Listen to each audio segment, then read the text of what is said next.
आज भुवनेश्वर यूनिट 3 अंचल मस्जिद कॉलोनी रे मुकुला ट्रेन रे पड़ी जड़े 6 वर्ष नाबालकर मृत्यु होईछि। तेबे घटना जना पड़िबा परे मुख्यमंत्री मोहन चरण माझी गभीर दुख प्रकाश करछन्ते। शोक संतप्त परिवार वर्ग को गभीर समवेदना जणाइबा सहित मृत नाबालकंक निकटतम आत्मीय निमंते 4 लाख टंकार अनुकंपा सहायता राशि घोषणा करछन्ते। यह राज्य विपर्यय मुकाबला पांठिरु प्रदान कराजिबो। आज अपराह्न राजधानी भुवनेश्वर रे प्रबल वर्षा होइतला।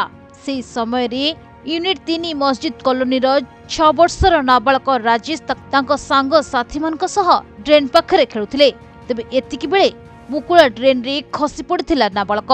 तेबे प्रबल बेगरे आसुथुबा वर्षा पानी ताकू भसाई नेथिला। ए नहीं चित्कार करथिला नाबालक। पार्टी सुनी लोके दौड़ी जाइथिले सुधा तार कोनोसी पता मिल नथिला। परिवार लोके ताकू खोजाखोजी करिबा परे भी तार पता पाई नथिले।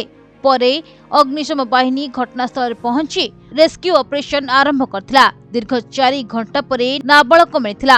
ताकू उद्धार कर जाई कैपिटल हॉस्पिटल को नेथिबा बेले डाक्टर सेठारे ताकू मृत घोषणा करथिले। तेबे ए नहीं परिवार रे शोकर छाया खेली जाइछि। तेबे खबर पाई दुख प्रकाश करिसेंती ओडिशा मुख्यमंत्री मोहन चरण माझी। एथिसह परिवार को समवेदना जणाइबा सह अनुकंपामूलक सहायता राशि प्रदान करिसेंती। ब्यूरो रिपोर्ट प्रतिदिन टीवी।